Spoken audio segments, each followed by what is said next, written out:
नमस्कार दोस्तों, कैसे हो आप सब। आज हम जानेंगे जय कुमार इंफ्रा प्रोजेक्ट लिमिटेड का स्टॉक का रिव्यू। आखिर आने वाले सालों में इससे वैल्यू कहाँ तक जा सकती है, क्या हमें कंपनी में लॉन्ग टर्म के लिए निवेश करना चाहिए या शॉर्ट टर्म के लिए निवेश करना चाहिए, क्या कंपनी में अभी इस शेयर का जो होल्डिंग है वो करना चाहिए अभी ना करना चाहिए। दोस्तों, इन सब चीज़ों को जानने के लिए हमें कंपनी को ज़रूरी चीज़ों को देखना होगा। उसके बाद जो है हम एक अंदाज़ी वैल्यू को निकाल पाएंगे। तो चलिए फटाफट से इस वीडियो को देख लेते हैं। तो दोस्तों, सबसे पहले यहाँ पे आपको कंपनी की प्रोफाइल देखने मिल जाएगी। कंपनी की जनरल चीज़ें होती है वो सब यहाँ पे दी हुई है। अगर कुछ इंपॉर्टेंट चीज़ों की बात करें तो भाई कंपनी जो मार्केट कैप टाइप है वो स्मॉल कैप पे कंपनी काम कर रही है। कंपनी की मार्केट कैप वैल्यू 6,808 करोड़ की रही हुई है और कंपनी जो है मुख्य रूप से कंस्ट्रक्शन एंड इंजीनियरिंग के सेक्टर में काम करती है। तो दोस्तों, ये तो थी कंपनी के बारे में एक छोटी सी जानकारी। अब हम कंपनी को ज़रूरी चीज़ों को देख लेते हैं। तो सबसे पहले हम देखेंगे पिछले 5 सालों में शेयर की कीमत में होने वाले बड़े बदलाव। दोस्तों, अगर 1 जुलाई 2019 को देखें तो कंपनी की शेयर की वैल्यू उस समय में 153 रुपये के आसपास ट्रेड किया करती थी। और अगर 2024 में इस वैल्यू पर ध्यान दें तो भाई ये 153 रुपये से बढ़ के ये हो गई है 903 रुपये तक और ये मैक्सिमम गई है 936 रुपये तक। यानी कंपनी ने पिछले 5 सालों में लगभग 490% का रिटर्न अपने निवेशकों को दिया है, जो कि लगभग एक अच्छा रिटर्न कहा जा सकता है। कंपनी ने पिछले 5 सालों में अच्छा रिटर्न दिया है। ठीक है, तो यहाँ पे हमने एक व्हाइट बोर्ड को रखा है जहाँ पे प्लस पॉइंट और माइनस पॉइंट को ऐड करते रहेंगे। तो जैसे कि हमने देखा अभी कंपनी ने अच्छा रिटर्न दिया है तो इसको हमने एक प्लस पॉइंट दे दिया है। अब हम नेक्स्ट चीज़ देखेंगे वो है कंपनी की फाइनेंशियल रिपोर्ट। तो अगर हम 2019 में देखें तो कंपनी का जो दोबारा है 2,815 करोड़ का रेवेन्यू बनाया जाता था और नेट इनकम कंपनी की 177 करोड़ की बनती थी। और अगर 2023 में देखें तो कंपनी का रेवेन्यू 2,815 करोड़ से बढ़ के 4,233 करोड़ हो चुका है और कंपनी की जो नेट इनकम है वो 177 करोड़ से बढ़ के 274 करोड़ हो चुकी है।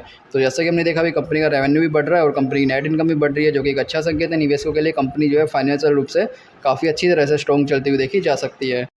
तो इसको भी हमें एक प्लस पॉइंट देना होगा, तो इसको भी हमने एक प्लस पॉइंट दे दिया है। उसके बाद हम देखेंगे कंपनी के संपत्ति में होने वाले फेरफार। दोस्तों, अगर हम किसी कंपनी में निवेश करते हैं तो कंपनी के एसेट्स को देखना भी ज़रूरी है।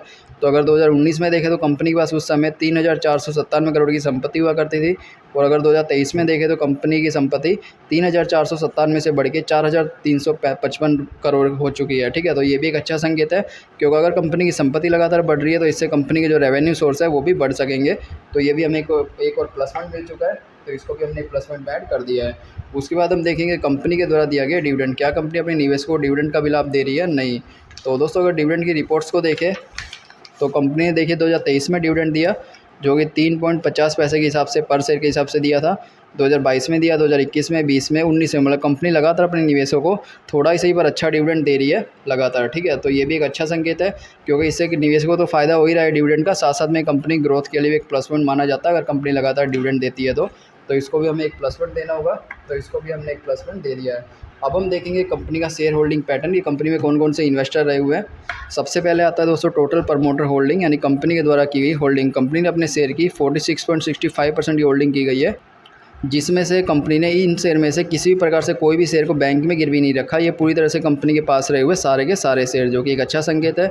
म्यूचुअल फंड के द्वारा कंपनी में 9.64% की होल्डिंग की गई, अच्छा संकेत है। अदर डोमेस्टिक इंस्टीट्यूशन जो भारत के बड़े इन्वेस्टर है उनके द्वारा 6.89% की होल्डिंग की गई, अच्छा संकेत है। विदेशी इन्वेस्टर कंपनी में 10.14% रहे हुए हैं, अच्छा संकेत है। रिटेल इन्वेस्टर कंपनी में 26% रहे हुए, ये भी एक अच्छा संकेत है। दोस्तों, अगर ओवरऑल चीज़ को देखें तो वही कंपनी का शेयर होल्डिंग पैटर्न काफ़ी अच्छा देखा जा सकता है। जो कंपनी में बड़े इन्वेस्टर है वो भी काफ़ी अच्छी मात्रा में रहे हुए हैं। ठीक है, तो हमें ये भी एक प्लस पॉइंट मिल चुका है, तो इसको भी हमें एक प्लस पॉइंट देना होगा। तो अगर हम प्लस पॉइंट माइनस पॉइंट को कंपेयर करें तो भाई इसमें हमें 5 तो प्लस पॉइंट देखने मिले और एक भी माइनस पॉइंट देखने नहीं मिला, जो कि निवेशकों के लिए एक अच्छा संकेत माना जाता है निवेश करने के लिए। और इसके अलावा कंपनी के बारे में जैसे जैसे हमें अपडेट मिलती रहेगी हम आपके साथ भी अपडेट करते रहेंगे, इसलिए चैनल को सब्सक्राइब कर लें, वीडियो को लाइक करें। तो चलिए मिलते हैं नेक्स्ट वीडियो में।